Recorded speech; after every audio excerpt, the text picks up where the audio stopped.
back with the InQua Podcast. I'm Tristan. I'm Kevin Bessey. And we are talking music today. So we've got an interview with my old college buddy and a music curator and explorer named DJ. And then afterwards, we're going to talk about the Grammys here with Kevin. So stay tuned.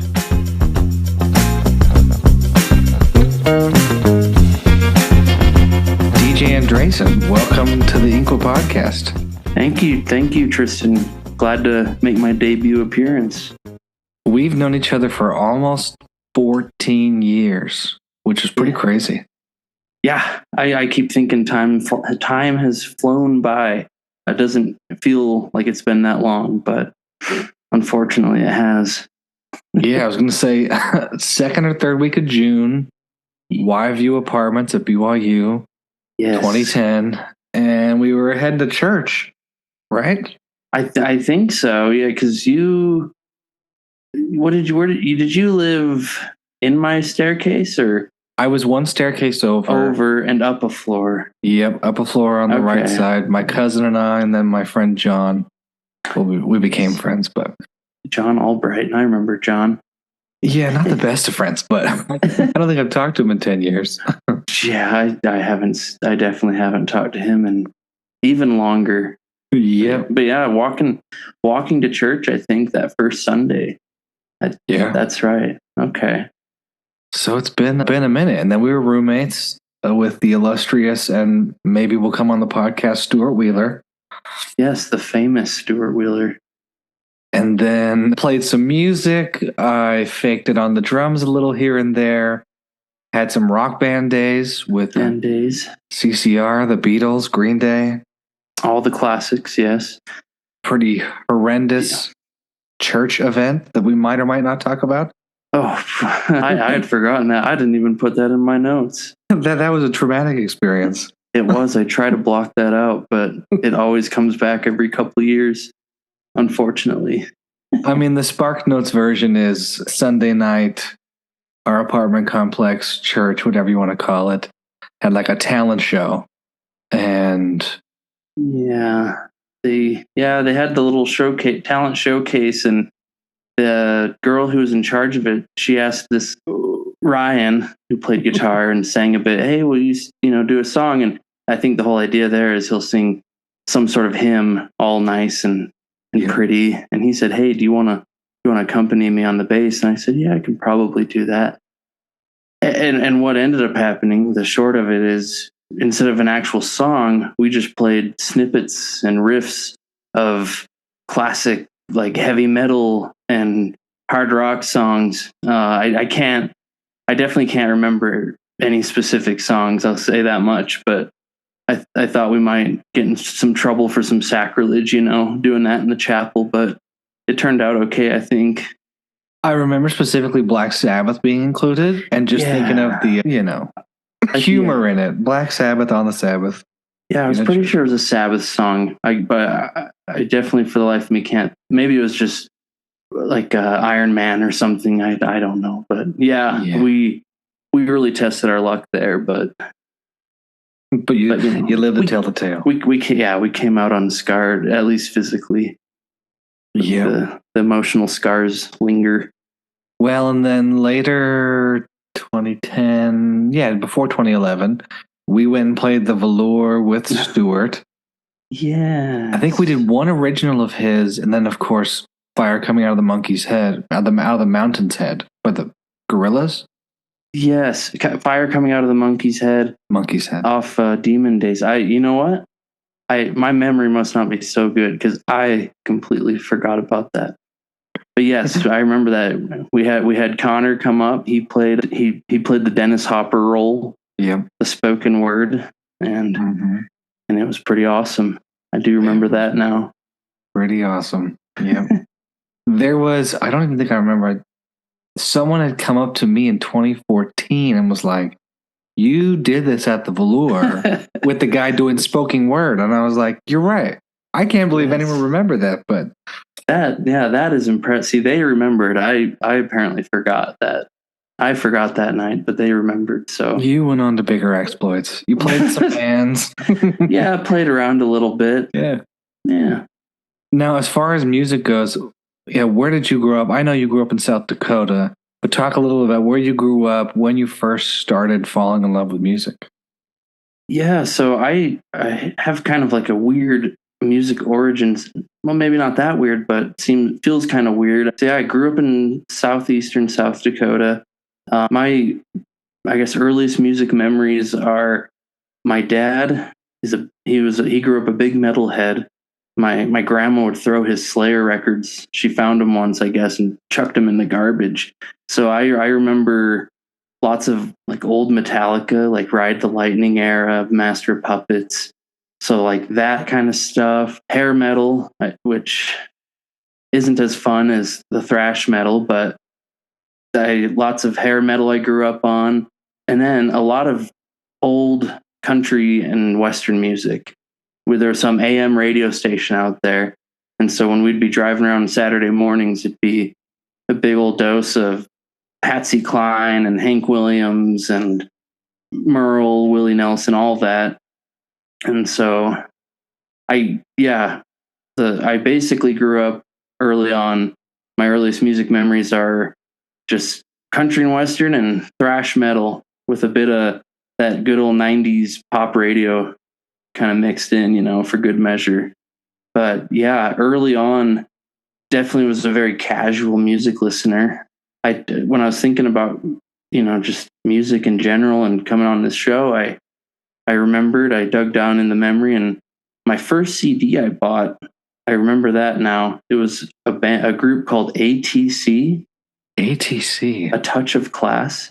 You might know them for their song. Oh, shoot. It's Around the World, La La La La. I won't sing it, but you might. I'll have to listen to it again. ATC, Around the World, La La La. Yeah, I would blast that out on our boombox in the summer when we're having inflatable pool parties.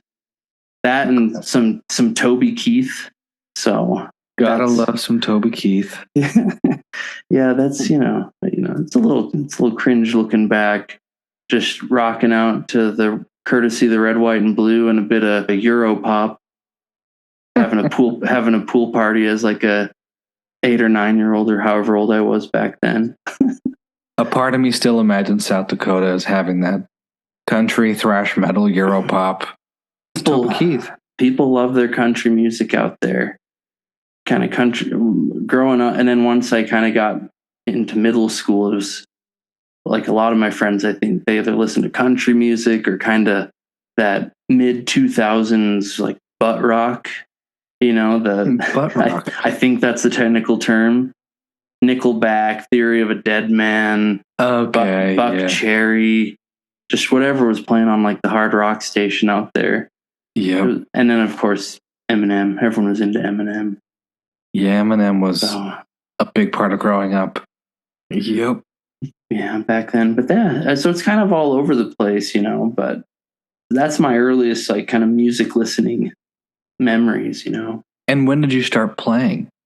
Oh, like actually playing like guitars? Yeah. Guitar, bass. So I started with bass.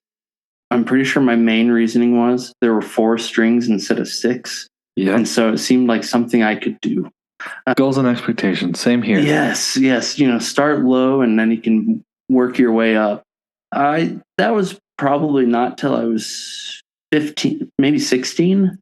A friend of mine had a really junky, just beat up old Squire P bass. That you might remember that blue one. The blue and white, yeah. With the white pick guard, yeah. So he had that with a little crappy amp, and he's like, I'm not going to play this ever. I gave up on it. Do you want it? I think he asked for like $50, and so not a bad deal. I was flipping pizzas at the time, so $50 I had and gave it to him, and that was kind of the start of it. So yeah, pizzas 16. At the Pizza Ranch, right? Yeah, flipping pizzas at the Pizza Ranch, having a good time, and buying a bass guitar, and driving my old '91 Pontiac.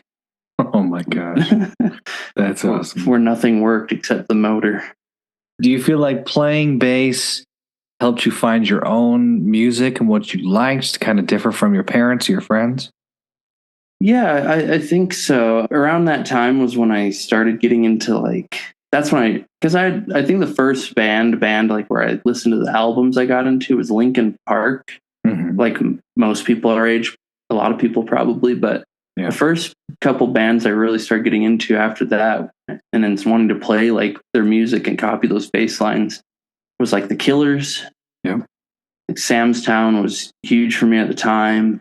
I think the other, besides just having four strings, the other reason I wanted to play the bass was I started listening to Green Day. Mm-hmm. And so Mike Dirnt, their song Longview, I don't know if you're familiar with that, but it's got this kind of swing, jazzy, punky bass line. And I was getting into them, and I'm like, wow, I want to do that. I want to learn that. And so that was probably like the first, besides just like playing eighth or quarter note bass line, just notes over and over. That was probably the first like bass line where it's like, I want to learn that. And it's something that's actually complex, But yeah, so playing music kind of helped me develop more of my music taste, as well as just honestly picking up like random music magazines at the grocery store. Mm-hmm. Like I'd see like NME or whoever, they put out their end of year list, all their top 50 albums or whatever. And that's where I ended up also pulling like different bands, kind of that late 2000 indie music, and then just as you start finding a couple bands, and then you just keep branching out, and then all of a sudden you got 100 bands and even more. It just keeps building and building as you find what you like. Yeah. So I know like late high school, I started getting into MGMT, Vampire Weekend, Grizzly Bear, kind of all the early 2000s, 2010 indie stalwarts, Yeah. So that was where I started to branch out from where things weren't as mainstream, But yeah. It's funny now to think of those bands who are now, or at least Vampire Weekend, MGMT, are considered a little more mainstream because they've had such success, where it's like back then, the first time I heard, what was it, A-Punk or one other song, I was like, what is this? This is blowing my mind. Totally different speed. It wasn't like ska. It wasn't like something else that I've heard years ago. It was fresh, new, and fun, and took a little bit. Yeah, no, those are great records, and you're right. I mean, especially those two, they feel huge now. Yeah. Whereas, back then I thought it was my own little well-kept hidden secret. But by the end of high school, early in high school, when I started getting into more music, just, teenagers being teenagers, my friends would all make fun of me. They thought I listened to like weird music. And then by the end, they're just like, DJ, all the good band. I kind of became like the taste man. That sounds kind of pompous or stuck up of me or something, but I wound up kind of becoming like the tastemaker of my friend group.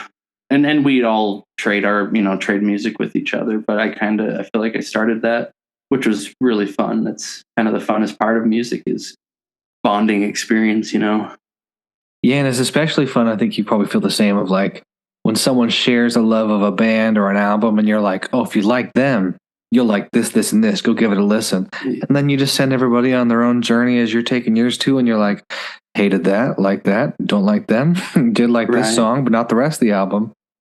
And I know when we lived together, that's definitely something I experienced, because I had come from very much like influenced by my dad's music, but also North Carolina was just classic rock central. I hated country, but we had some Toby Keith. The ska was still big there. The BFGs were from, my hometown. I wasn't into Daughtry, but he was from nearby, so everyone loved Daughtry. Yeah. It was just a lot of stuff I was kind of back and forth on.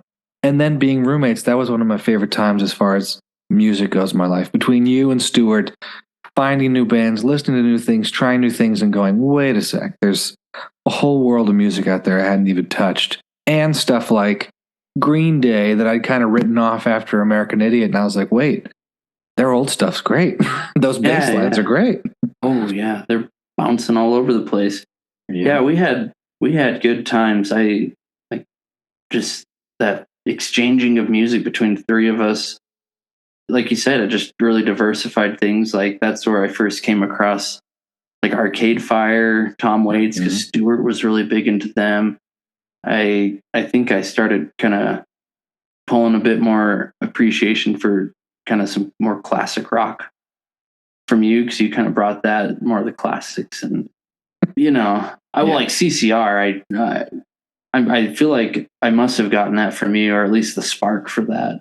Maybe. I was hugely into CCR. It's still a dream of mine to see John Fogerty, even though I don't listen to much of it anymore. There's some nostalgia there. Nostalgia for a band 30 years before me, but I mean, they're so good. I was just spinning Cosmos Factory the other day. Oh, great record. It's a great record. I got a cheap copy of that, and it sounds amazing. Yep. But yeah, no, we did that, and we'd have, like you talked about, our kind of jam sessions. Do you remember one of our go-to, our kind of staples? Oh, Yellow Ledbetter? Yep. There you go. Yeah, I never listened to Pearl Jam before. I was like, they just scream. And then Stewart was definitely like, shut up, sit down, listen to Pearl Jam. And I remember this was pre-Spotify, so I was on like Groove Shark or something else, just trying to use an online jukebox or YouTube.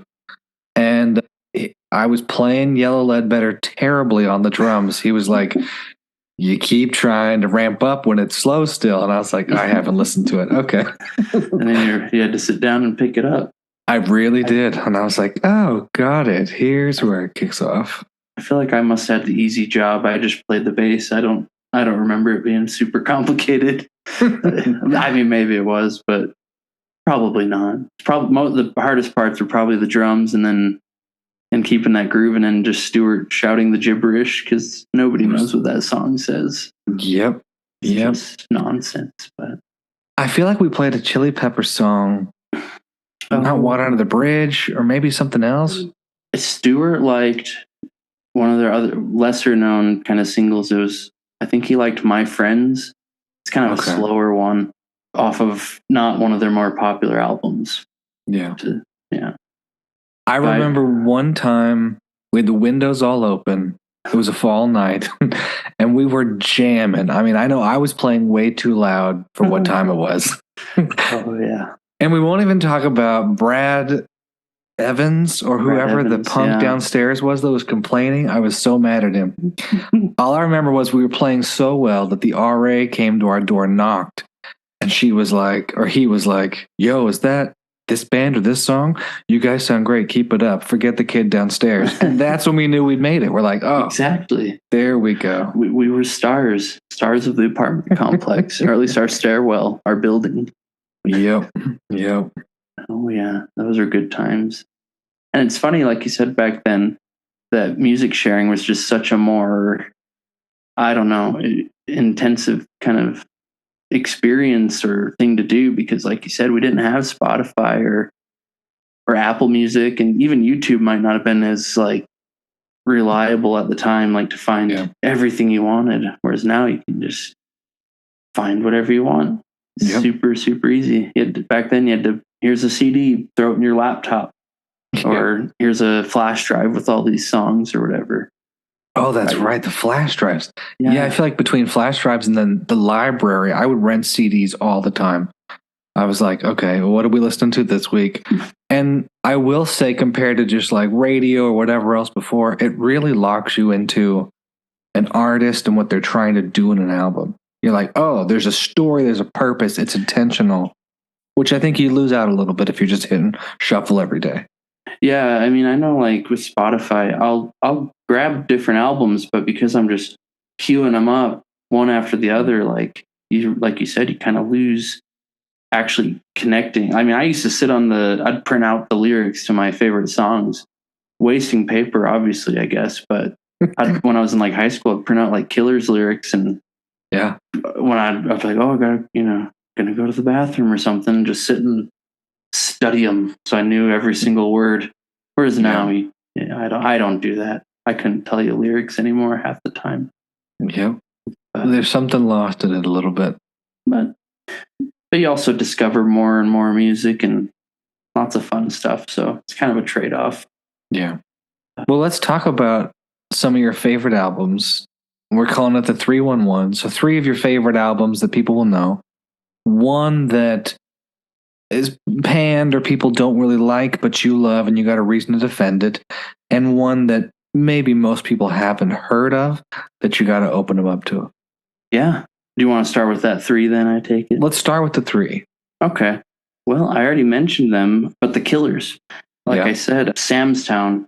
A lot of people go for Hot Fuss, but Sam's Town was the album. I was watching music videos before school one morning, and Read My Mind came on. Oh my gosh. The music video for that. They're traipsing around like Tokyo or I think somewhere in Japan and just being goofy, and the song was great. And it just immediately clicked and connected with me. And like I said, that was kind of the first album where I really, really just had that connection, that magical switch flipped. Nobody showed it to me. No one said, here's the Killers. I just felt like I found it on my own. And at the time, and I think now, kind of the looking back, people are more praiseworthy of it.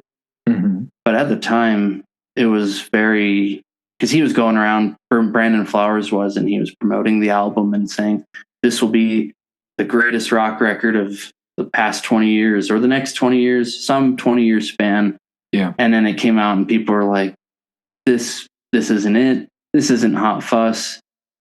People thought they were British at the time, but because of Hot the Fuss, Las Vegas Brits, the British band from Las Vegas, and then they decided to be Bruce Springsteen. But I just think it works. I like that era, just the kind of the Americana of it, that flipping that switch from being British to Bruce Springsteen. I felt like it worked. It just felt like a very, like, I don't know. It felt like they were being their authentic selves a bit more, and overall, I mean, the record just rocked, So yeah, it's one that I don't listen to the Killers as much, like we talked about. You just keep piling on new music, but it, out of any kind of high school bands I listened to back then, they're the ones where if they come to town, I still want to see them. I still will put on most of their records, not all of them, but most of them from time to time. Revisit them a couple times a year. Like, they're kind of like my band. Everyone's got that band. And so I don't know. They hold a real special place in my heart. It's kind of my first love in music. Yeah, I was talking on one of the last episodes with my friend Kevin about this. They feel like one of those bands that could play another 20 years easy, no problem, and still fill arenas, big event spaces. I mean, the catalog's fantastic. And to your point, Sam's Town just has hit after hit that holds up. It doesn't sound dated. It's like, no. When you were young, still rocks. My favorite was and still is This River is Wild. So good. One of the deeper cuts there, but I think at least when I first came across the band and was first, I had my first car, or at least my first car with a CD player, my old Buick, just driving around in high school, and that song was really angsty. And obviously I was a high schooler and I was very angsty. And so, that's just one that you just blast in the car. You try to yell and match his high vocals and you can't, or at least I couldn't, but that Read Your Mind, When You're Young, all just gold, just great stuff there. I remember, I think it was maybe when we were roommates or right afterwards, I'd finally given For Reasons Unknown a shot. And I'm like, what a song. Yes. And it blew me away. I was like, wait, this is Sam's Town. This isn't brand new. This is a couple years ago, but so good. Yeah, just pretty much every song. I'll never skip any of them, but they're all but one. There's one semi-dud, but we don't need to go into that. But otherwise, it's all album number one. Album number two on this list, and I kind of teased it to you the other day. I was talking to you. The Magnetic Fields. This one's kind of cheating. Preface that because it's sort of two albums, when they reissued their first two albums, they put it on one CD, and I bought a copy of it for a couple bucks, and it just blew my mind. For anyone not familiar with the magnetic fields, they play these very, it's mostly just a singer, this one songwriter, and then he has this group of people, depending on the album, who put it all together and contribute in their own way. But it's this very synthy, and especially early on, their early records, lo-fi kind of singer-songwriter, not folksy, but singer-songwriter records. And it's just this very distorted, wacky synth. To me, it was something I'd never heard before. Like, it just was out. It's very basic. It seems very basic, but at the same time, it's complex. And there are all these songs with, like I said, almost bizarre production, synth all over the place. And there are all these lyrics of just, you could read them as being kind of not shallow, but kind of surface level emotionally. But there are all these really sad songs, like about, I don't know, relationships, lost relationships, longing for these relationships, or just being, I don't know, just kind of being sad in general. And when I came across them, I was kind of, I was a sad boy, so it really resonated with me. But it's hard to explain, and I now realize I didn't say the name of those two records. It's The Wayward Bus and Distant Plastic Trees. The Wayward Bus is actually their second album, and it's a little more poppy, a little more conventional. Basically, think like really synthy, lo-fi Phil Spector. Okay. And this is early 2000s or 90s? When did these first come out? This is like 90 or 91. Oh, okay. Yeah. So they've been around a long time at this point.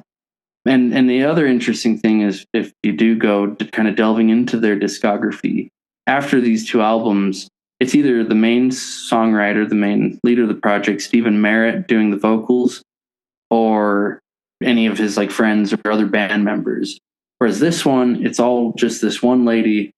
She's not some world-class singer, but it just works with all the synth and everything. And she just has this voice that, like I said, fits that sense of like longing and kind of sadness and nostalgia and everything. I don't know. It's not their most popular records. It's not 69 Love Songs or Get Lost or something, but they might be my favorite. Maybe it's just because I'm a contrarian and I want to go off the beaten path a bit. I don't know, but they're super, super good. I've listened to them like 2 or 3 times in just the past week. Yeah, I think they're perfect, at least for me. Yeah. Even if they're kind of chaotic and all over the place at times. But yeah. And it's great to find an album that fits that mood where, sometimes there'll be a song or two on an album that feels a little melancholic or, whatever. But the fact it's a double-sided 2 albums in one is what you found is pretty impressive. Yeah. And when and at that same time was kind of when I was finally picking up guitar, a 6-string. I've added 2 strings, and like I said, it's kind of Phil Spector-esque. So at the foundation of it, a lot of them are just 3 or 4 chords, and they're all it's not crazy where you have to stretch your finger chords. It's your C's, your G's, just the basics. So you can just throw them on and play along and sing and practice guitar. It's the perfect records. At least perfect for me. Records from Magnetic Fields. If you like synth, then check out The Wayward Bus. And then I've loved so many albums, and so it's hard to choose. It's like choosing from your kids or something. But my third album is The Velvet Underground, but not the banana. It's White Light, White Heat.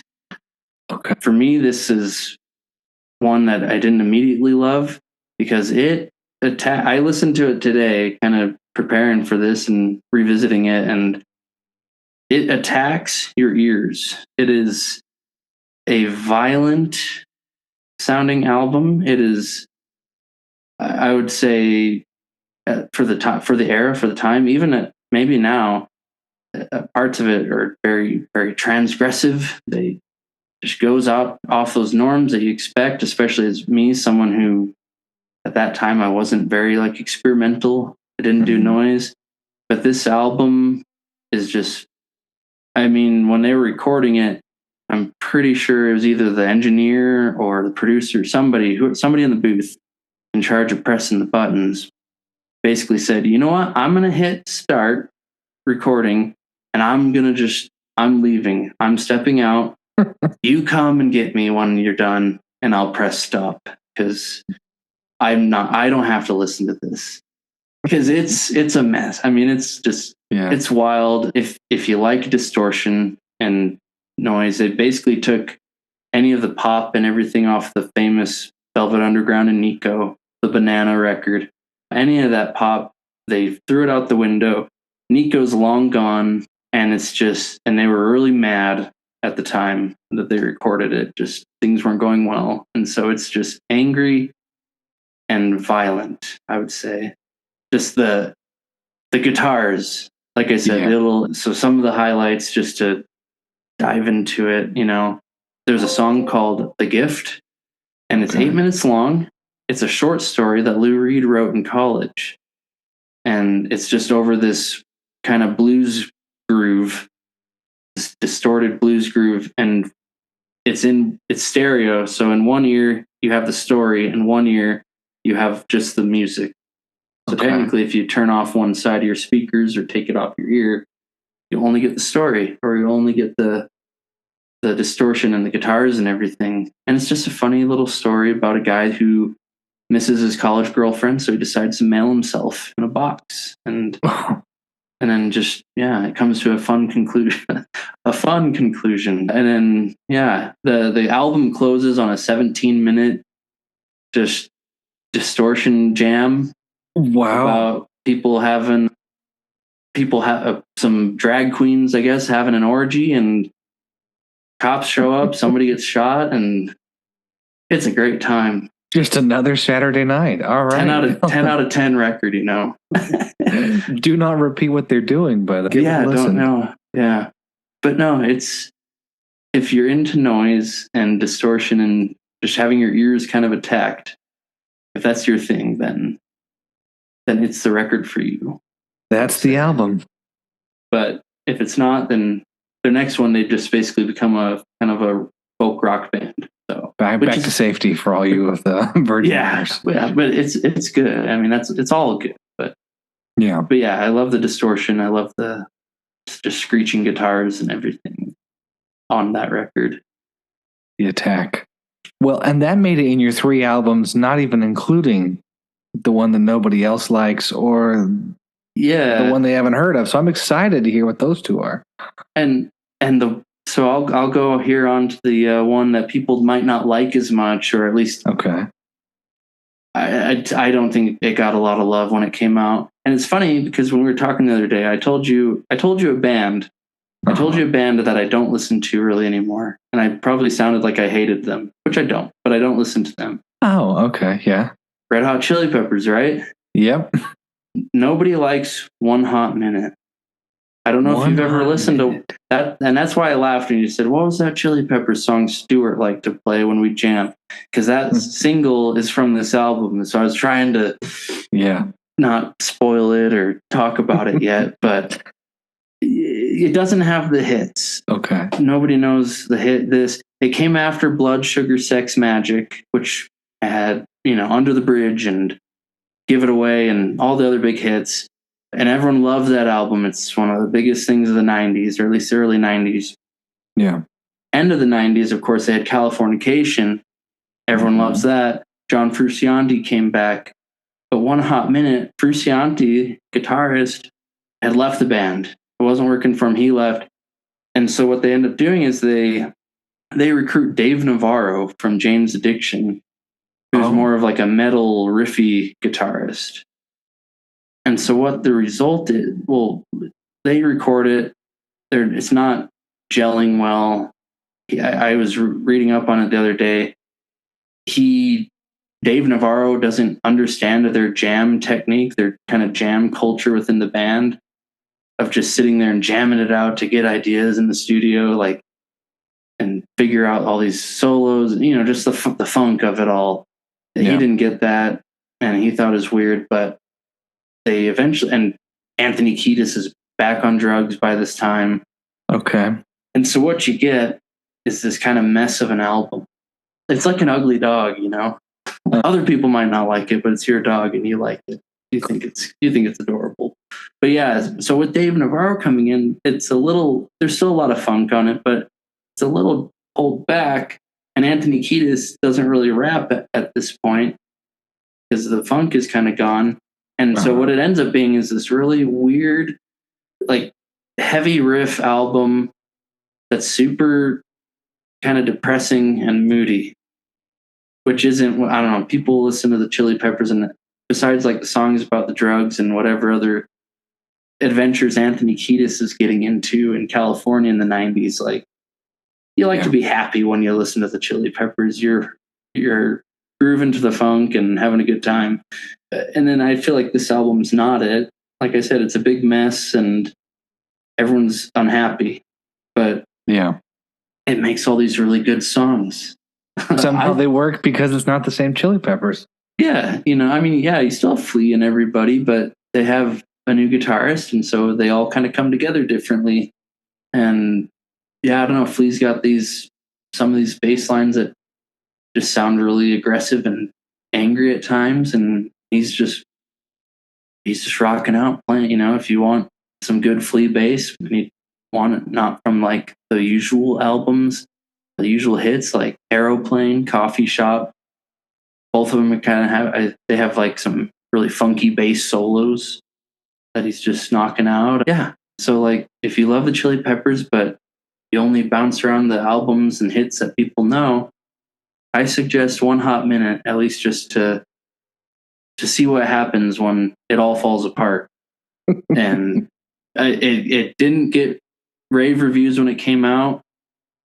A lot of people didn't like it. They thought it was a real poor follow-up to the big hit before. But I like it. I think it's good. I was going to say, when I saw them at Bottle Rock up in Napa Valley, May of last year, there were some songs I'm like, I don't know this song, I don't know this song. And looking at the track list, I think it was some from this album. I know Aeroplane they played. Okay, and that's a good one. I'd heard it before, but it wasn't like one that I heard in the normal rotation. So One Hot Minute. One Hot Minute. It's got some good stuff. It's got some good deep Chili Pepper cuts, So I don't hate Chili Peppers. I just don't listen to them as much as when I was 16 and wanted to be Flea. Shirt off, socks on. Well, No shirt, no socks, no shoes, just slapping the bass, Slap with the bass, man. Yeah, I'm not a bass slapper. I'm a bass picker, but that's true. You were the king of the pick. Yeah. But that's my ugly dog record. And not a bad one to have. 1 minute, One Hot Minute. One Hot Minute, Red Hot Chili Peppers. Yeah. And then an album that I love that people probably don't know about. You might know about a little bit, but I don't think anybody else will. It's by a band called Bat Manners. Oh yeah. From the Provo days.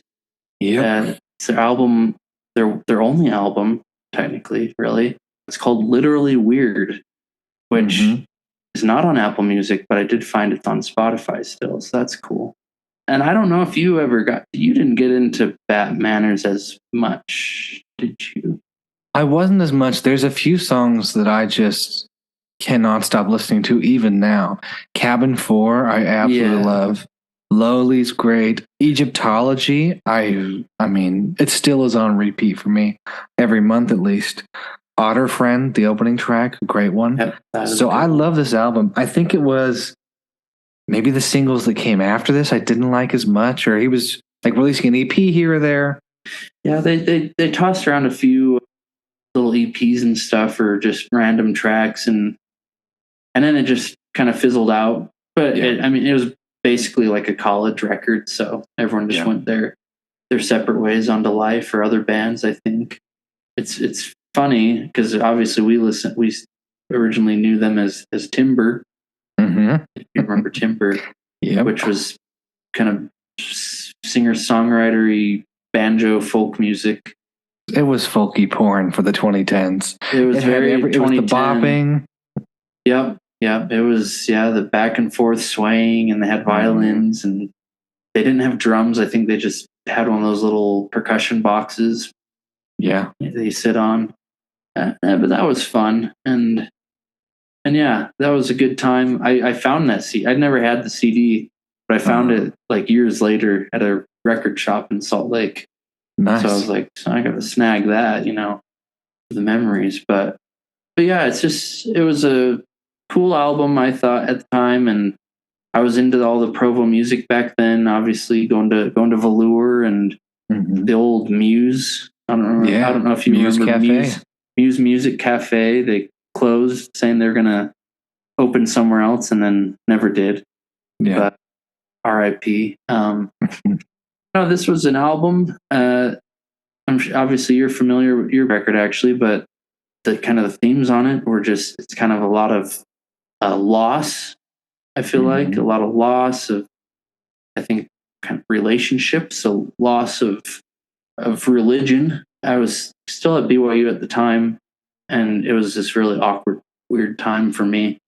I was just considering a lot of things in my life, including religion. So this album really resonated with me at the time, because I felt like I identified with a lot of the lyrics and the themes on the record itself. But yeah, it's just really good. It's a little chamber folk record, and great. I think great songwriting, great performances, harmonies, everything you want.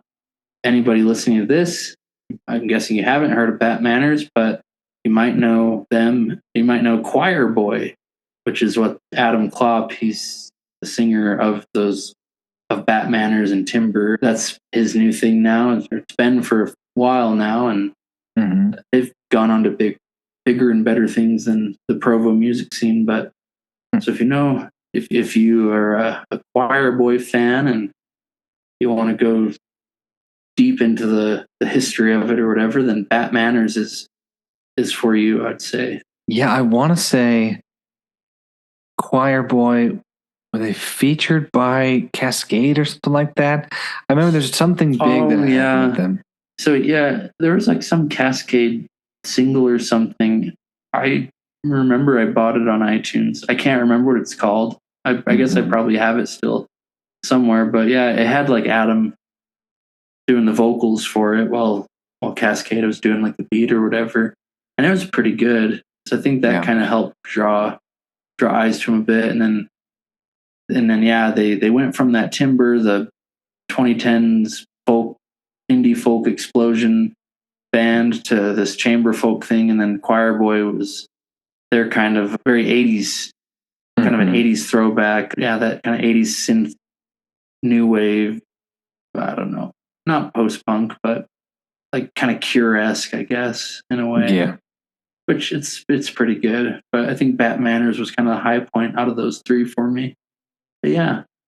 Yeah, I think I revisit Bat Manners a lot more than I revisit the Timber album, Nocturnal. Not just because it was on Spotify or not, because I still have the Timber CD from their Barrel the Band show. Oh yeah. But to your point, it's much more mature, and it has a crispness to it of just kind of like, he knew what he wanted to talk about this time. It wasn't just making music to make music. It was, I got a story. I've had some heartache, and here you're going to hear it. Yeah. It was like, I think like 3 years or so, 2 or 3 years between records, and I think there was probably a lot that went on in those couple of years. I mean, obviously with the lyrics on that record, where it's more mature, and like you said, the production has certainly aged a bit better too, I think. Yeah. And it feels more like its own thing rather than just going off of that kind of 2010, late 2000s Mumford or Fleet Fox folk explosion, Head in the Heart, all that. Lumineers, yeah. Of Monsters and Men. Of Monsters and Men. Yeah, the indie folk extravaganza. I don't know what you you want to call it, something like that. Spotify calls it stomp and holler, and I know because I still get it as one of my top genres, and I'm like, I don't even listen to Mumford & Sons. Not anymore. You're like, I haven't listened to Lumineers in almost a decade. Yeah. No, you still stomp and holler, Tristan. We know you. And we know we know your heart. I know too many stomp and holler adjacent musicians. Like I'm just a total sucker for Dawes. Oh, but, yeah. you know, Dawes is great. Or like I saw James Bay and he opened for the Lumineers at the Hollywood Bowl. Okay. I don't want to say it. Well, no, I'm going to say it. We left halfway through the Lumineers concert. I was like, I've heard enough stomping. Let's go. But did you hear enough hollering? Well, seeing as there were two girls behind me who must have been 15 screaming bloody murder the whole time. There you go. And I was like, you were but a wee lass when these albums came out. What are you talking about? Like, come on. You weren't even around. But yet they're hollering the most. They were hollering the most. Yep. Yeah. But yeah, well, so it's just, that's a great record. So I'd say anybody listening to this should, if you like kind of folk music, singer-songwriter, go check that out because it's really good. Well, no promises, and I'm not pals with them, but it would be fun to have Adam Klopp of Bad Manners and Choir Boy on at some point to talk about the album and what he's doing now. Yeah, we'll have to see about getting him on. Maybe you could do that. It's the 10-year anniversary at this point. You're right. For that Bad Manners, yeah. Oh, that would be a fun episode. So that would be fun. That'd be cool. And if we do, you're coming on to ask all the deep dark questions. Yeah, I'll work on I'll start writing them down. There you go. Like Chris Farley, you know. Talking to Paul McCartney. Is it true that the love you lost is equal to the love? Well, I guess just before we wrap up here, what do you love about music right now, or at least the music you're finding, discovering, and what are you excited about coming out soon? I just, like we said, with streaming and everything and the internet, like there's just so much of it, you know, it gets overwhelming at times, but there's so many rabbit holes you can go down. Like you said, you like one artist and you can branch off into a whole new genre. And so it's just really exciting right now. I definitely don't know anything top, like, I don't know what's popular. I'll say that much, except I know Olivia Rodrigo and obviously Taylor Swift because that Olivia Rodrigo album last year was very good. But yeah, there's just so much good music being made. There's so many good musicians. I feel like just about every week there's something that I want to listen to new coming out. And so it just, it's just, there's always something fresh and new to listen to. And once you start feeling like it's getting stale, you find something new pops up on your feed, and you find a new genre, a new artist to love. Yeah. So it's just always the new stuff. Yeah. There's a few, it's hard to say right now for 2024, just because obviously still waiting on people to announce records, but I know MGMT, they've got a new album coming out, and they've kind of had a bit of a renaissance over the last like half decade or so, where I kind of thought they were done, but they're back, and they had a great record a few years ago, and I'm hoping this new one is going to be just as good. Julia Holter, she's kind of a art pop singer-songwriter lady.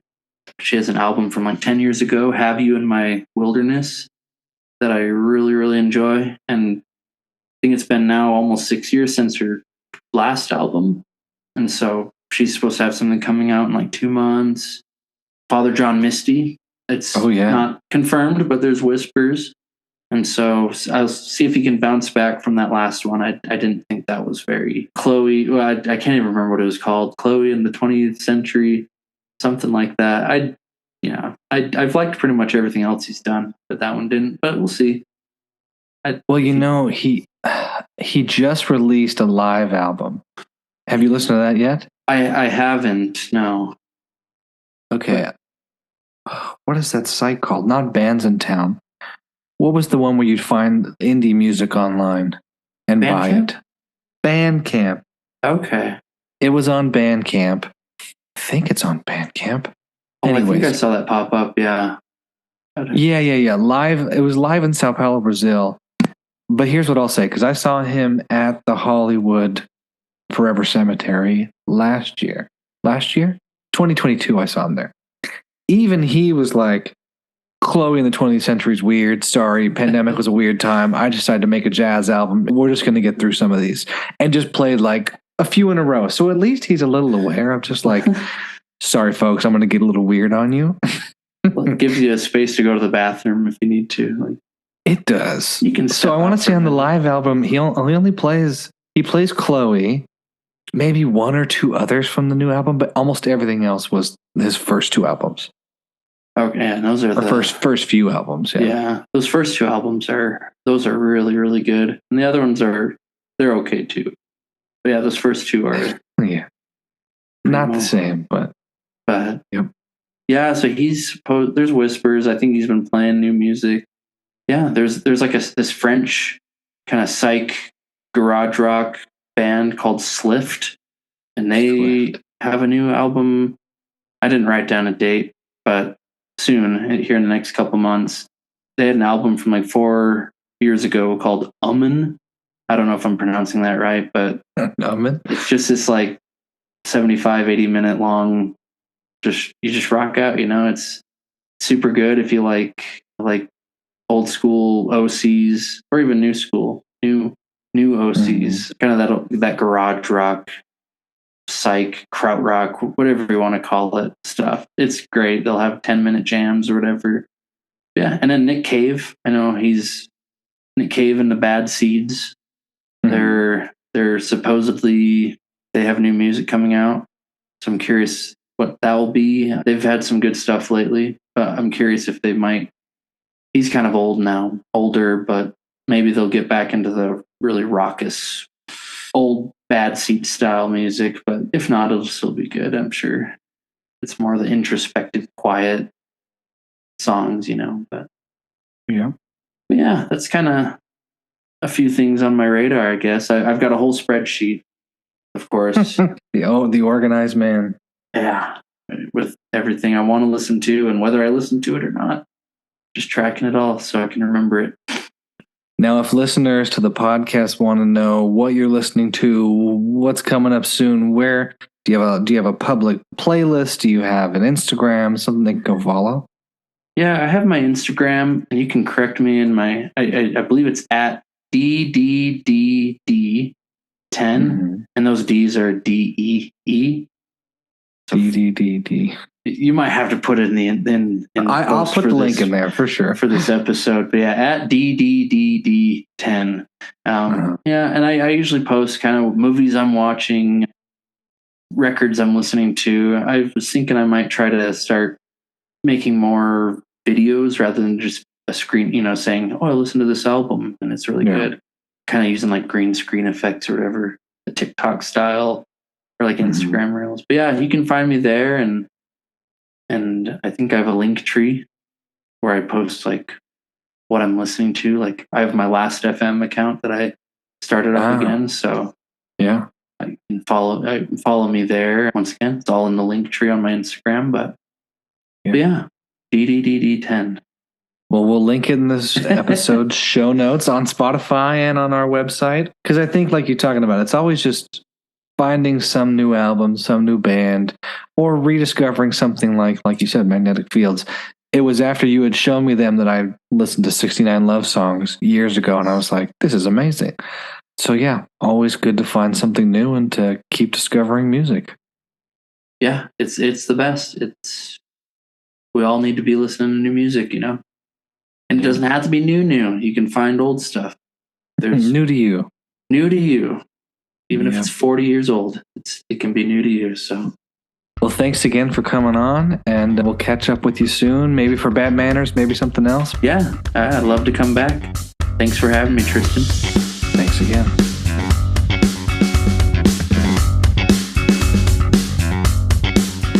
All right, Kevin, let's talk the Grammys. Okay, I'm excited to talk about this, but I don't necessarily like the Grammys, which I think is a weird thing. Like, I feel like the Grammys have become less and less important in my brain.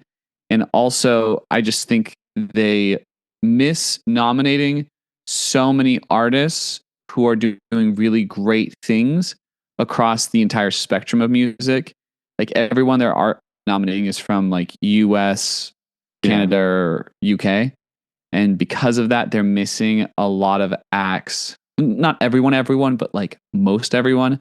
So they're missing a lot of really great Asian and Latino acts. And like yes, they do have the Latin Grammys, but I think we should be seeing more Latin nominations. So I want to start by saying that. Yeah. Do you think it's going to hit a point where it gets more global in the next 10 years? I don't know. The Grammys has always been behind. Like literally the name Grammy was given to them because it's your grandma's awards. Fantastic. I did not know that. Yeah, it's literally a nickname. The actual name is like the Recording Academy Awards, right? But they call them Grammys because they're grandma awards. Woof. Not a great legacy. No. Yeah. No, they like you look in the 60s and they were like, they wouldn't nominate great acts like the Beatles or like Rolling Stones or like Supremes or any of these like great Hallmark acts. They didn't even touch them like for a long time. Like it takes them a while to catch up constantly. And then there's other moments where they kind of are not ahead, but just kind of shoot from the hip. I just remember, I think it was middle school for me, 3-6 Mafia won or something. And it was like a shake up for everybody. Yeah. Or like 2 years ago when John Baptiste won. That's true. Yeah. And he's nominated again this year, right? He is nominated again this year for multiple awards. And most people don't expect him to win, but he could. And I can talk a little bit about why I think he will. Yeah. But yeah, no, it's the Grammys are weird. I actually liked a lot more of the Billboard nominations this year than the Grammy nominations because you had Korean acts, you had Latin acts making a really big play in that arena. And I think Billboard is much more reflective in terms of award seasons for what's actually great, you know? Yeah. I guess there's definitely some parity with the Oscars of what the Oscars will nominate, talk about, have discussions versus like the People's Choice Awards, Indie Spirit, Gotham, or even just the box office. Yeah. And I mean, another funny thing I think that happens with the Grammys is that you'll see them nominate a ton of black artists and then black artists like hardly ever win. Got it. So the nominating committee is very into like, yeah, we need more R&B, we need more hip hop to like win these awards. But the voting body just so many engineers and producers are white men. So it's just very hard. Like you kind of have to think of the tastes of like engineers and producers to understand like what's going to win. Yeah. Like in preparation for this little discussion, I was reading a Variety article and it had Taylor Swift winning so many things. And I'm like, her latest album was not super well received critically. And like a lot of those recording engineers weren't like going gaga over it, you know? Yeah. But I love like Folklore and I love like a lot of her stuff, but I'm just like, oh, I think you guys are a little disconnected because you see like the popularity of Taylor Swift this year and think that's going to translate, and it doesn't always translate. Yeah, and I guess they know they're going to get eyes on it if she's got 15, 20 nominations or whatever it be. They're going to have more fans of hers watching, which plays into the award show menagerie. Absolutely. Absolutely. And, you know, it's like that one year they nominated BTS for like one award and had them, and it wasn't even like a major award. It was just like some random little thing. And so a bunch of people tuned in because they were very excited to watch BTS because they were performing, and then they performed like at the very end, and then they kept like being like, we know why you're watching. And then it just took them forever to get to it. It was this like super cringy thing. Yeah. Yeah. Aye. On that note, I think it's the least interesting awards to me. Like I even think Oscars are more interesting and less like controversial, which is weird. So that said, do you tune in or do you more just watch the recap afterwards? It depends. I used to tune in every year, and then I just once I realized how many artists I absolutely love, like never got nominated for Grammys, I was like, oh, I don't care about this. Yeah. It definitely changes the stake in the game. Yeah. I tune in more to the Billboard stuff. Like the Billboard Awards interest me more now, which is so weird, but that's just, feel like Billboard's a little more on on the nose with what's going on. We're going to talk about some of the bigger categories. Who do you Okay. see winning? Like you just said, is this going to be a snooze fest the whole way through? Let's go through. We'll just go through all the big awards real quick. I'll talk about the nominees, and then let's talk about who I think is going to win. And I'll also say who I think should have been nominated that wasn't. And we can talk about who our favorites are of the nominations. Perfect. So nominees for Best Album, we got John Baptiste, World Music Radio, Boy Genius's The Record, Miley Cyrus, Endless Summer Vacation, Lana Del Rey, Did You Know There's a Tunnel Under Ocean Boulevard, Janelle Monáe, The Age of Pleasure, Olivia Rodrigo's Guts, and Taylor Swift's Midnights, and SZA's SOS. Those are the nominees. Good crew. Who I think is going to win is Olivia Rodrigo with Guts. Why I think she's going to win is because she has the most different record of the nominations. Interesting. Okay. And she has the most rock record of the nominations and like the hardest record. And a lot of those engineers and producers produce rock records and have produced rock records throughout time. So I think they're going to really, and it's just a well-produced album. It's a good album. It's interesting. So I think Guts takes it because of that. Because you look at everything else and there's like a pair with it where it's like, oh, this is going to split the vote. You're right. Looking at that list of albums, I mean, it's a great album. The rest of it doesn't really swing for the fences. Miley Cyrus is back. Okay, Boy Genius. Oh, well. Yeah. And like Miley Cyrus's Endless Summer Vacation sounds a lot like Midnights. Yeah. You know, Janelle Monáe, Age of Pleasure sounds a lot like John Baptiste, World Music Radio. Lana Del Rey sounds a lot like Boy Genius. SZA's SOS is very good too. I think that has like the second biggest chance because it's just awesome. And then John Baptiste actually does have a chance too because he's the only guy in the nominations. And some people are just biased in that way.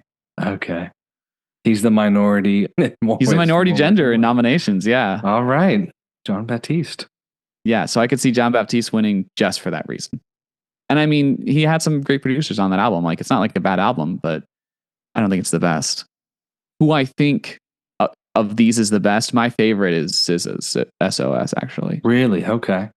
Yeah. Have you listened to that album all the way through? I haven't yet. No. Oh, dude. It is remarkable. It is a work of art. And I think it has its pulse on the modern music waves in a way that none of these other albums do. So that resonated the most with you? And I mean, I'm trying to think, did it have a bunch of songs in the top 40? Yes. Was it up there? Would it be winning Billboards Absolutely. too? Yeah. Yeah. Because Kill Bill was like a huge song. And then Snooze. A lot of the songs are like hit songs from that record.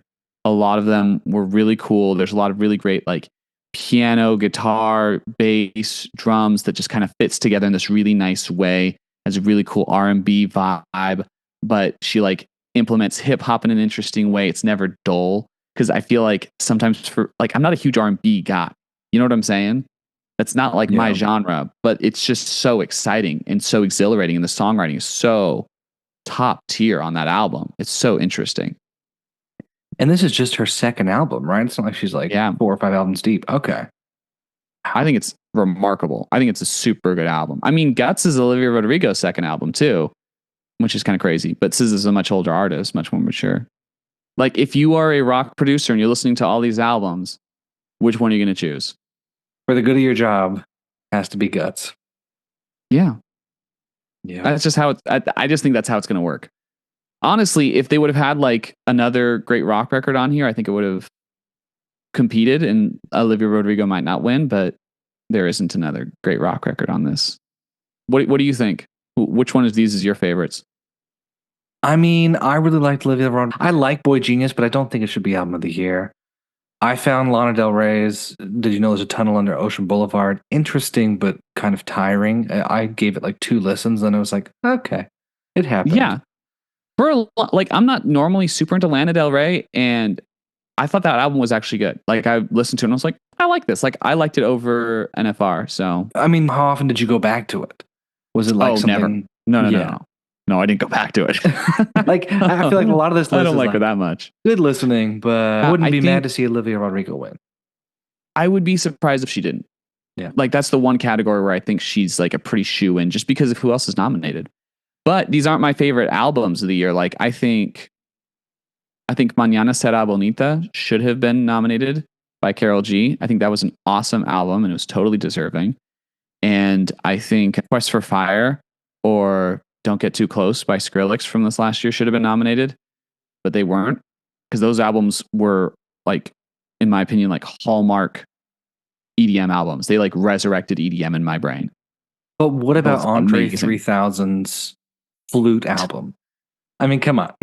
Top 5, top 10, was it up there? I don't think it's like a finger on the pulse of life type of thing. Record of the year. Okay, so nominees for Record of the Year: John Baptiste's Worship, Boy Genius's Not Strong Enough, Miley Cyrus' Flowers, Billie Eilish, What Was I Made For, Victoria Monet's On My Mama, Olivia Rodrigo's Vampire, T Swift's Anti-Hero, and SZA's Kill Bill. Okay, I think What Was I Made For will win this category. Record of the Year is about the production of the song, and the production arrangement of What Was I Made For is really good. I was just going to ask you that the difference there. Record, album, song of the year. Mm-hmm. So the recording is very good. Okay. So I think because of the recording's quality, I think it will win. It's also the most different from all of these, right? Yeah. Like everything else. Billie Eilish. And Billie Eilish is a favorite of the Academy. Like they like her production style a lot among like rock producers and stuff. Like if you watch, you probably don't watch this, but if you watch like Pensado's Place and look at their interview with Phineas, they are so complimentary of his work. Like they are like so impressed with everything he's doing. And these are like top recording engineers talking to Phineas and saying like, what you're doing is special. So I think that one takes it. Pretty good sign of what other people believe. And it's just a great year for Barbie and a great year for Billie Eilish. It's been all over the radio. It's been everywhere. Yeah, for sure. I mean, I think Kill Bill is better. I think Flowers is a really iconic song. It was really huge, but there was nothing about the recording that was like particularly interesting in my mind. I don't know. Maybe I'm crazy to think that. What are your thoughts? I think that's got to win here. My big prediction is I think it's going to lose out on the Oscars. So maybe it will get more in the Grammys. And this will be you think it's going to lose in the Oscars? I keep thinking it's going to get it, but then I'm like, oh, I just don't know. Between the Golden Globes and Ken was winning awards recently, I think there's going to be a little bit of a shift, and I think she might win record. I don't know about song. I don't think she'll win Song of the Year. Oh, you think she'll just do record? I think she's just winning record with this one. Really? Yep, because it's a really good recording. I don't think the song is that interesting. I think the recording is great. Yeah. And it's interesting because out of context of the movie, I haven't listened to it on repeat. I feel like everywhere I go, I hear it, but I have not been listening to this one on my own in the car. Yeah, no, it's everywhere and it's really well done. I don't turn it on. Like I think Kill Bill's a better recording personally. I think it's amazing. Yeah. And then I don't think any of these touches Idol by YOASOBI. Not even nominated. Not because they haven't nominated anyone from Japan or the Japanese music industry. You know what I'm saying? Yep. But that song was a global hit, like global #1 hit. It doesn't even get like recognition at all. Which is wild. So wild because it's such a good record. Like the production on it is so interesting and it just whips you around in all these different directions. And they use so many interesting techniques. The synth work is phenomenal. It's just a great record. Like there is no individual recording from this year that so much just like blew my brain as Idol by YOASOBI. All right. So next year, we're just going to have our own InQua Award show on the podcast. And it's going to be worldwide. I would appreciate that. Yeah, get some, like, we'll do it. Yeah, I like that. Song of the Year. You got A&W written by Jack Antonoff, Lana Del Rey, and Sam Dew. Anti-Hero, Jack Antonoff, Taylor Swift. Butterfly, John Baptiste and Dan Wilson. Dance the Night, Carolyn Eileen, Dua Lipa, Mark Ronson, Andrew Wyatt. Flowers, Miley Cyrus, and a bunch of other people. Kill Bill, Vampire, What Was I Made For? I'm not going to go through all the writers of every single thing. Sorry, listeners. I think Dance the Night is taking it. This is going to be that song's win, right? Yeah, that would be it's one nomination. I think it's its one win because it's the funnest song. None of those are fun. Like, well, Flowers is fun, but Dance the Night is like fun. Dance the Night is literally like the danciest song to come out this year. Everyone's in love with it. It's gotten so much radio airplay, and the songwriting is also just phenomenal. Yeah. Like it's like the year when freaking Bruno Mars was nominated and he had like all of these like dance songs against all these ballads. Like, if you're the only true dance song in a collection, you're going to win. It's too fun. You're right. It's too fun. Like, I read up a little bit of other people's predictions and no one else puts Dance the Night in there. And I'm like, who are people going to vote for? They're going to vote for Dance the Night. Yeah. They're going to hear it and just be like, this is different than everything else. I really like this. This puts a smile on my face. I enjoy this. It's a sleepy year, song of the year. It's a good song. I don't think it's the actual song of the year. I think Seven's the song of the year, but for what's nominated. Yeah, and it's also my favorite of this list. Like, I think Dance the Night is the best song there. But yeah, 7 by Jungkook is the best song I think that came out this year. Like, songwriting. Do you know that song? Monday, Tuesday, Wednesday, Thursday, Friday, Saturday, Sunday. Baby, night after night, I'll be loving you right 7 days a week. Huge song. Fastest song to ever get 1 billion streams on Spotify. Wow. That's impressive. It was a huge summer hit. Didn't get a single nomination. Okay, I've got just Best New Artist is the only one I had left. Great. So, Best New Artist, we got Gracie Abrams, Fred Again, Ice Spice, Jelly Roll, Coco Jones, Noah Kahan, Victoria Monet, and The War and Treaty. I think it's going to Jelly Roll. Didn't he just win, not the CMAs? Was it CMAs? I think he did win CMAs. Like, country normally doesn't take Best New Artist, but just everyone else cancels each other out. You know what I'm saying? Like, all the other genres fit together and cancel each other out. No one else is country. No one else is doing it exactly like Jelly Roll. He's really interesting. He's got a great character to him. I think he takes it. He could not, but I think he will. Fred Again could win too. It would surprise me, but he could. But I think Jelly Roll's the nominee there. Yeah, I feel like I have a lot of friends talking about Noah Kahan or Gracie Abrams.